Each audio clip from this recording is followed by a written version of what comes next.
आज मैं सांसद हूं, मैं 2 बार विधायक बना, मैं पार्टी में अच्छी जगह रखता हूं, इसके बावजूद भी मैं मेरी टिकट मेरी इच्छा से नहीं ले सकता हूं।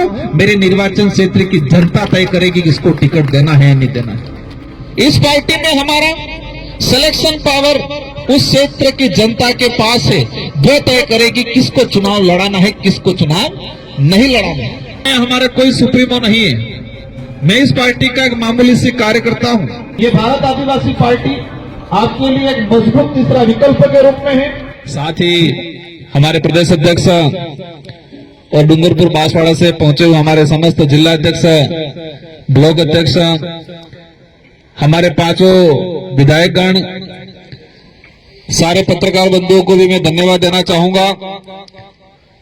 हम डूंगरपुर बांसवाड़ा में एक आभास होता था कभी कि मीडिया हमें कवरेज नहीं कर पाती। इसमें थोड़ी कमी हमारी भी थी, थोड़ी मीडिया की भी थी कि मीडिया हम तक नहीं पहुंच पाती थी, हम मीडिया तक नहीं पहुंच पाते थे। और इसी भावना से और कई अन्य उद्देश्यों से ही हमने ये कार्यालय खोला है। इस कार्यालय उद्घाटन में हमारे पहुंचे हुए मंच पे विराजमान हमारे धानका समाज के, साथ ही देवासी समाज के, हमारा एससी समुदाय, ओबीसी समुदाय और समस्त समुदाय से पहुंचे हुए प्रभुत्वगण, हमारी माताएं बहनें, सारे युवा साथी लोगों ने एक मैसेज बना रखा था, इस तरह से माहौल बना रखा था कि ये पार्टी डूंगरपुर बांसवाड़ा की है। लेकिन ये कार्यालय खुला तो सबको एहसास होगा ये बांसवाड़ा की नहीं, राजस्थान की है और वर्तमान में सबसे बड़ी तीसरी पार्टी के रूप में अपना स्थान रखती है। मैं मेरी बात शुरू करने से पहले ये जो वट वृक्ष बना है आज, जो भी कहें हम छोटा मोटा, हम आज 5 विधायक हमारे, मैं सांसद के रूप में राजस्थान में तीसरी बड़ी पार्टी के रूप में, इस पार्टी को यहां तक लाने में कई लोगों का योगदान रहा है, कई ने कुर्बानियां दी है। इस पार्टी को मुझे सांसद बनाने में कई ऐसे लोग होंगे जिन्होंने रात दिन मेहनत किया, हो सकता है वो आज गुजरात में मजदूरी कर रहा होगा, कहीं कामकाज कर रहा होगा। मैं बैठे बैठे सोच रहा था, वो वक्त याद आ रहा था जब शुरुआत किया था हमने, तो लोग हंसते थे और विरोधी भाषण देते थे कि जिनका कोई आगे पीछे नहीं है, जिनका कोई माईवार नहीं है, जिनका एक वाड़पंच भी नहीं है, वो क्या करेंगे। हमने वो दौर भी देखा है कि हमें सार्वजनिक जगह नहीं मिलती थी सभाओं के लिए। हमें वो दौर भी देखा है कि हमारे पास टेंट नहीं हुआ करता था। हम प्रकृति की गोद में, उन पहाड़ों में, आम के पेड़ के नीचे, पीपल के पेड़ के नीचे भी शुरुआत किया है। और हम ये एहसास करते थे, कोई सरपंच भी अगर हमारे बीच में आ जाए तो हमें थोड़ी महसूस होता था कि यार हमारा कोई आया।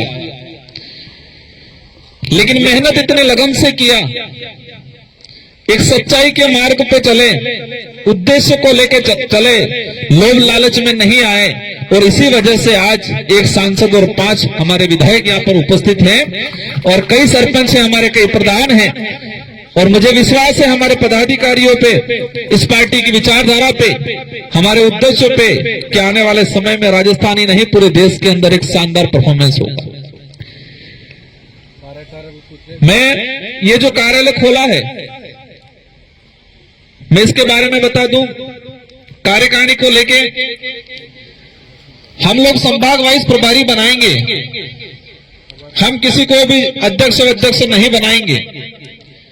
संभाग वाइज प्रभारी बनेंगे। प्रभारी में जो बेस्ट काम करेगा, जो गरीब के लिए, दबे कुचले के लिए, सच्चाई के लिए आवाज उठाएगा, उनको हम जिम्मेदारी देंगे। और हमारे कई आसपास साथी सोच रहे होंगे कि पार्टी कैसे होगा।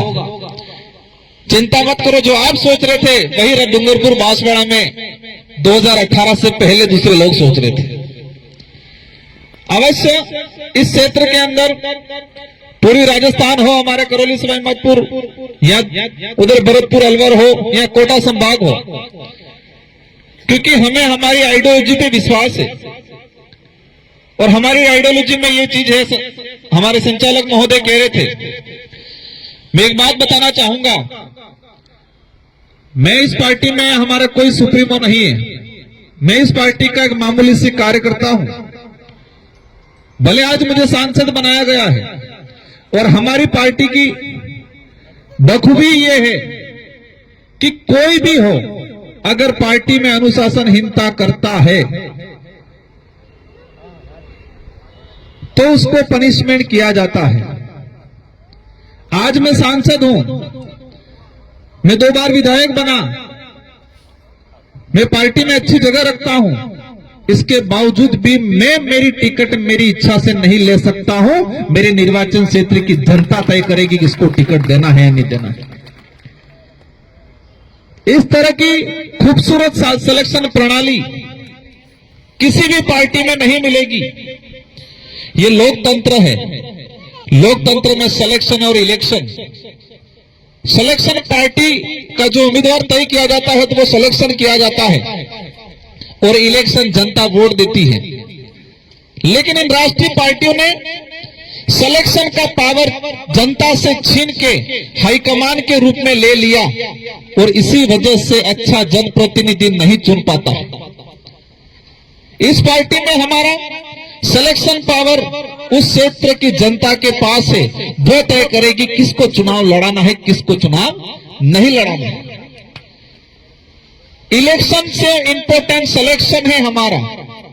तो इसी बात पे आना चाहूंगा। और इस पार्टी में राजकुमार रोत आज गलत करेगा तो राजकुमार रोत भी पनिशमेंट होगा। आदमी सर्वोपरि नहीं है, व्यक्ति इंपॉर्टेंट नहीं है, व्यवस्था इंपॉर्टेंट है हमारी और व्यवस्था ही बरकरार इंपॉर्टेंट रहेगी। इसलिए मैं मानता हूं, क्योंकि वो हमारी सबसे बड़ी ढाल है। क्या है ढाल?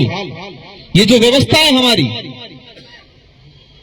और इसी से हमें ताकत मिलती है और इसी से हमें कॉन्फिडेंस आता है कि हमारी पार्टी कहीं रुकने वाली नहीं है। इसलिए साथियों, मैं पूर्वी राजस्थान इस इलाके के कोटा संभाग से कुछ साथी आए हैं। हमारे धानका समाज से, रेबारी समाज से, इसी समुदाय से सभी साथियों से अनुरोध करना चाहूंगा। बात के अंदर कार्तिक बिल वाला जो प्रकरण हुआ, पिछले 10 साल का जो अनुभव है मेरा, सरकार कोई भी हो,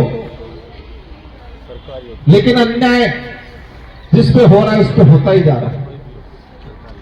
इसलिए ये भारत आदिवासी पार्टी आपके लिए एक मजबूत तीसरा विकल्प के रूप में है। जितने जो हमारे विधायक खड़े हुए सोच रहे होंगे कॉलेज कौन सी कॉलेज से निकल के आए। मुझे भी पहली बार 2018 में विधायक बनने का अवसर मिला था तो कई बार अधिकारी कर्मचारी कंफ्यूज हो जाते थे। आपने देखे होंगे सारे युवा हैं, सारे लीडर हैं, तेज तर्राट है। हमारे 5 विधायक, एक विधायक जी की थोड़ी तबियत खराब है इसलिए वो नहीं बोल पाए, और मुझे उम्मीद है ये सब मिलकर राजस्थान को संभालेंगे और इस कार्यालय को संभालेंगे।